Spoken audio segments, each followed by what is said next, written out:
Hi there, welcome back to another video. Today I want to give my final predictions for the winners and losers of all the matches over the 2 days of Wrestlemania 40 at the weekend. So we're going to start off with night 1, go through that, and then we'll move on to night 2 just after. So let's start off with the big tag team match between The Rock and Roman Reigns versus Cody Rhodes and Seth Rollins. I think with that one, the build-up has been incredible, as we all know. Probably, since I've been watching wrestling, probably the best build-up to a match ever. I think The Rock and Roman Reigns have to win that match to give the adversity to Cody for the night 2 main event, as we all know what that tag match means to the night 2 main event. I would be surprised if Cody and Seth win that match. I think night 1 you probably just see those 4 in the ring. I can't imagine too much interference, if any, on that match. Probably Solo Sikoa and Jimmy Uso, but I can't see much more than that. But even then, I'm not even sure. We will see. But I'm going to go with The Rock and Roman Reigns to win that match, the tag match. Next is the Women's World Championship match between Rhea Ripley and Becky Lynch. I think this is one of the matches on the card where I think I'd be happy with either person winning, to be honest. Obviously, we're coming up to a year of Rhea holding that belt, and being totally honest, I'm not sure she's had many, if any, really attention-grabbing matches or feuds with that belt. I think the best match she's had in the last year was the one that she won the match with. I mean, the one where she won the belt against Charlotte was probably the best match. I think the Zoe Stark match at Survivor Series was just okay. It sort of did the job. Zelina Vega at Backlash, that was okay, but I think it was more because of the hometown thing for Zelina. She's almost not been in jeopardy at all. You've not really felt like anybody's got a chance to beat her for it. Obviously, I believe this is the first time where you'd think genuinely she could lose it. I think even with Io Sky winning Money in the Bank earlier last year in London, even then I think we all knew she probably wasn't going to cash in on Rhea, so that didn't even feel like a threat. It just feels like nobody has even had a chance of taking this belt off her. Becky Lynch, on the other hand, she's obviously good enough, but I just think Rhea's on a different level at the moment. I don't think anybody is touching the standards that she's hitting, or at least the aura that she has around her as a champion. I just don't see anybody taking it off her, at least for a few months. So I'm going to go with Rhea to retain. Next is a match I really didn't see coming, which was Gunther versus Sami Zayn for the Intercontinental title. The reason I didn't see this coming is because for the last few months, Sami Zayn has been building himself up and trying to convey to the audience that he's a main event player, he's world title material, loads of things like that, which is why it has me confused that he's in a match for the Intercontinental Championship. Not to say that the Intercontinental Championship feels like low level, because it obviously does not with what Gunther's done with that belt, but I don't know. Something just doesn't seem right to me here. Obviously Gunther's on the best Intercontinental title reign of all time. I don't think anybody can argue that, but I almost don't even see it stopping just yet. I think there's more plans in the pipeline for Sami Zayn. I can't see him winning this match. Obviously they're doing a very, very good job of convincing you otherwise on TV at the moment with the underdog fighter and everything. I love that with Sami Zayn. That is the best way to portray him for sure, but I don't know. I just don't see it. I'm going to go with Gunther to retain as well there. And I'm saying that, and Sami Zayn's probably one of my favourites, but I just don't see it happening. Next is the 6-pack ladder match for the WWE Tag Team Championships. I'm not going to go through every team because I'll be here for ages, but you know who's in it. I'll put a picture on screen now of who's in the match. But yeah, in this match, I think this is where we split the tag team titles from being undisputed back to the Raw and SmackDown tag team belts, respectively. It's obviously going to be a crazy spot fest, if you will.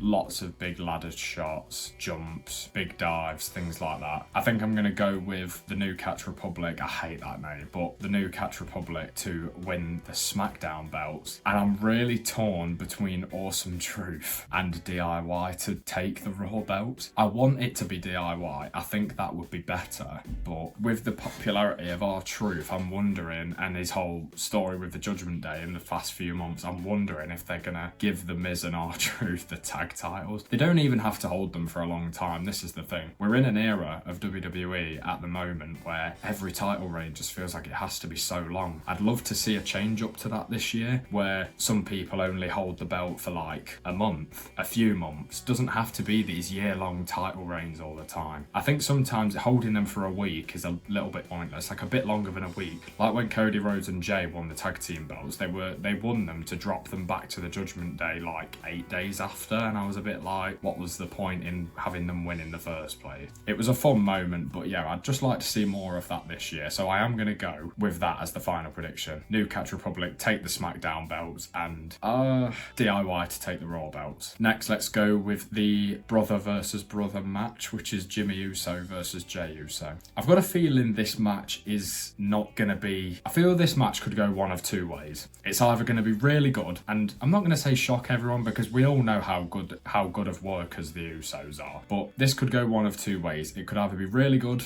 and surprise everyone, I would say, or it could be a real letdown. I'm more leaning towards the side of it's going to be a little bit of a letdown. I'm not sure if the hype is there for this match that I think the Usos would have wanted, or even the fans would have wanted. I just feel like it doesn't feel like it really matters because of all the other stuff going on with the bloodline. I'd be very surprised if something doesn't happen in this match that is going to feed into the other two matches that involve their family, which is the two main events of both nights. Obviously, I think we're hinted at this by the fact that this is on WrestleMania Saturday, because obviously this would be before both of the other matches that involve the bloodline. I don't know. I feel like I could only see Jimmy taking the win if Solo maybe comes and interferes, but I think they've been pushing Jey as a single star. Jimmy Uso's still stuck in the bloodline matrix. I think this will give Jey a big win at WrestleMania to sort of help push his momentum and hopefully go for a title sooner rather than later again, because he's been screwed out of 2 or 3 title matches by Jimmy now. So if he can solve that problem, if you will, to speak in bloodline language, to solve that problem, I think he'll then move on to something a bit bigger. Maybe winning Money in the Bank this year, something like that. I don't know. But yeah, final prediction, Jey wins that match. Next, we've got Rey Mysterio and Dragon Lee versus Santos Escobar and Dominic Mysterio. If I'm honest, don't really care too much for this match. I was saying this to someone the other day. I would have rather had Rey versus Dom again, and it be like a hair versus mask, hair versus retirement, something like that. I don't know. There's been hints at that happening, so I was kind of looking forward to that, to be honest. I think it's more of an excuse to get these people on the card. I am surprised about the Dragon Lee inclusion. I love Dragon Lee. I've been watching him ever since he joined NXT. I'm not going to lie and pretend I've been watching him his whole career or anything, but I've been watching him since he joined NXT. I think he's absolutely amazing at wrestling. I mean, if you don't see that, then I don't know if we're watching the same thing, but he's absolutely incredible, and I'm glad he's got this, but I am surprised. I thought Rey was going to introduce Bad Bunny as his tag team partner, purely based off of what happened at WrestleMania last year, where Bad Bunny stole the chain off Dominic when he was about to use it already. I thought that was going to happen. I think, as much as I love Dragon Lee, I think I would have been more excited for Rey and Bad Bunny versus Santos and Dom. I think it is an excuse to get all 4 of them on the card. I think they all deserve, maybe not as much Dragon Lee, but I do think they all deserve to be on the card. They've all had really good years. So in terms of a winner, I honestly could see, I think there'll be interference in this match as well. I think you're going to see both factions come out, like Legado del Fantasma, potentially somebody from Judgment Day as well, to try and interfere, and then the 2 factions will fight each other off. I'm going to go with Rey and Dragon Lee as the winners, but I'm not 100% on that, or do I 100% care about it, to be honest. I don't think it's going to be a great match. I think it'll be a good showing for like Dragon Lee, and the wrestling will be good, but in terms of hype, I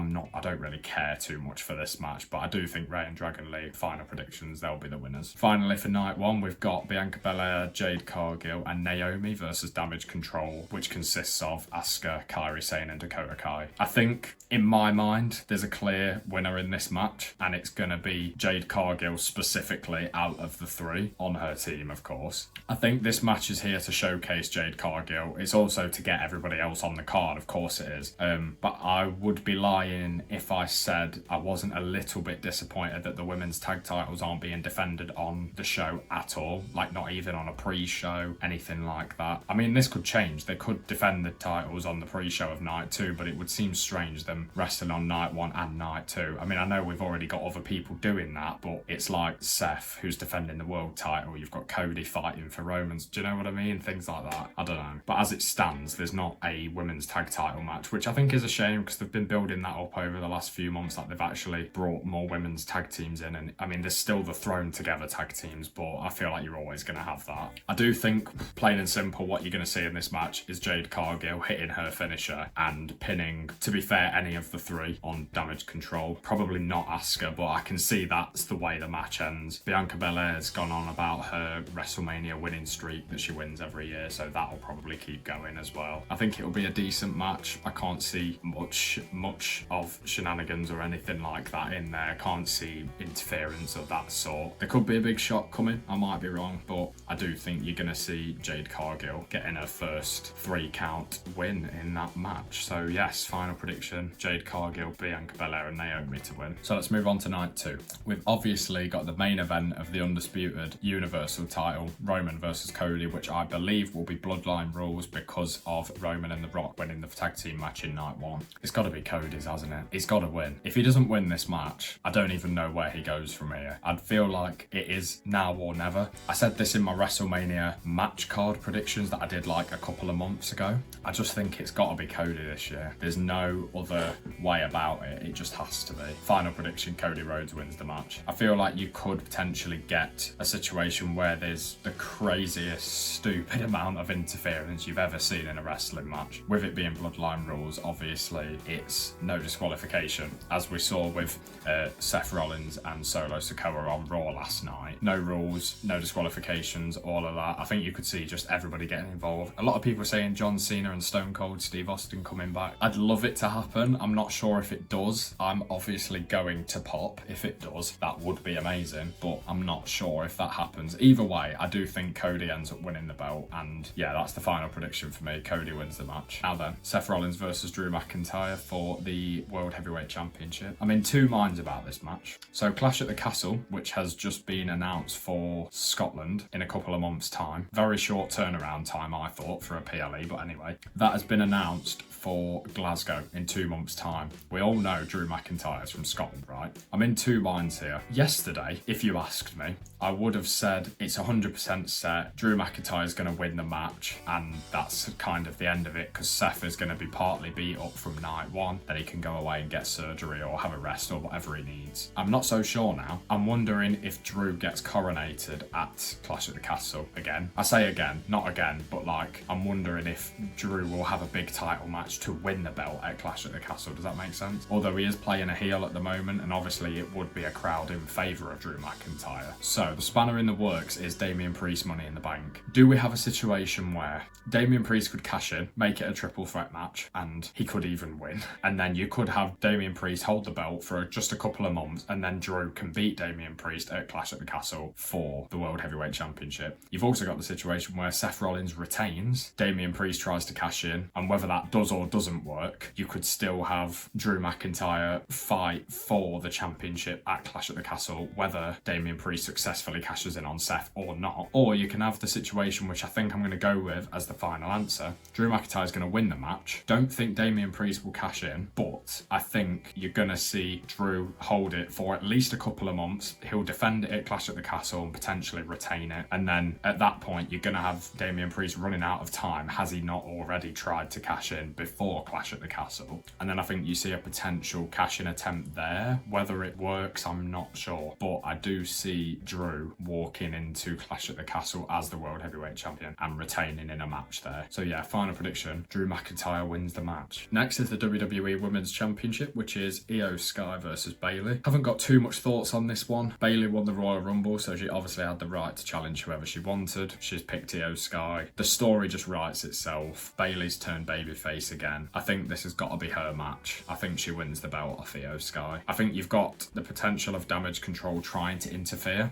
I think they do try, but maybe the three ladies they're facing on night 1 will potentially come out and help scare them off. I think that leads to a nice WrestleMania moment for Bayley where she wins the belt. Final prediction, Bayley wins the WWE Women's Championship. Next, we've got LA Knight versus AJ Styles. I think not a match that anybody wanted, but I think we're all okay with now. I was in that camp of I wanted LA Knight to challenge Logan Paul for the United States title, but that's obviously not ended up happening. I do think, again, not too much thoughts about this match. I'm going to go with LA Knight to win, because I'd be very surprised if they put him on that big stage and then he just loses with his popularity. I do think LA Knight has got to win a title this year though, or I worry that momentum might slow down. I think fans will only put up with it for so long of him not having a title, because I think he's earned one. AJ Styles is a true professional. He's not going to mind taking a loss to LA Knight on this match, I don't think. So yeah, I'm going to go with LA Knight to win, final prediction. Next, we've got one that was literally announced, might have even been this morning or yesterday. I think it was yesterday, which is Bobby Lashley and the Street Profits versus the Final Testament. Again, I think it's another one of those matches where it's primarily to get everybody on the card.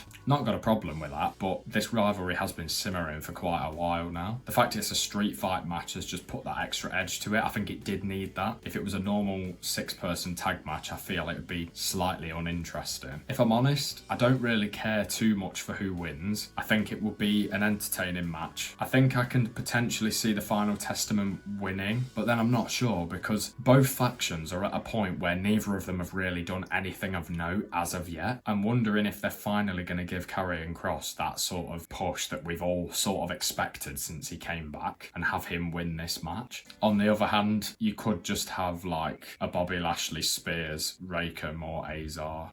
I don't know if I just said his name right, and you could have it end that way. I think I'm not too fussed whoever wins this match. I think it will be good for whoever wins. I think a lot of people, me probably included, will be glad to just see this rivalry over. I think it's not really lit the fire that I think everybody would have wanted it to be, but it's been okay. It's not been amazing. It's been good mid-card filler for SmackDown over the last couple of months. Final prediction, Final Testament win the match. So, final match we've got to talk about is the United States Championship match between Logan Paul defending against Randy Orton and Kevin Owens. See, I believe this is a triple threat match because Randy Orton's included in there for the fact he's Randy Orton and you need him on the WrestleMania card because of who he is. If anybody's going to win this match, I'm saying it's not going to be Randy Orton. I'm also going to say he's not going to be involved in the decision because I can't see that. If Kevin Owens wins, he's going to pin Logan Paul. If Logan Paul wins, he's going to pin Kevin Owens. You know what I mean? I can fully see a situation where Randy Orton hits an RKO on Kevin Owens or even Logan Paul and then he gets thrown out of the ring and then the other person goes in to pin whoever he's RKO'd out of the other two. I can fully see that as a match ending. I'm actually leaning towards Logan Paul retaining because I think he's done decent work with the belt. I wouldn't mind a Kevin Owens United States Championship run. He's not really been doing much since he went to SmackDown aside from random little feuds with like Grayson Waller and Austin Theory and things like that. But yeah, so for me, this one, it really is a flip of a coin. I'm not sure which way this is going to go, but I am going to go with final prediction, Logan Paul to retain. And I did not think I'd be saying that, but I like to in my head imagine that they're going to save Logan Paul as the champion for LA Knight to beat him at a later date for the belt. That's what I'm keeping my fingers crossed for. Anyway, thanks for watching this video. Let me know any predictions you've got down in the comments. I'm assuming there'll be other little random matches added, like like last year how you had Pat McAfee versus The Miz, but you can't really predict those things are going to happen. I'm sure there'll be other things happen like that, but as I said, you can't really predict them. So anyway, in terms of what we know, that's it. That's my predictions. Let me know what you think down in the comments. Subscribe, leave a comment and like. I can't wait for WrestleMania. It's going to be sick. Thanks for watching. Subscribe for more.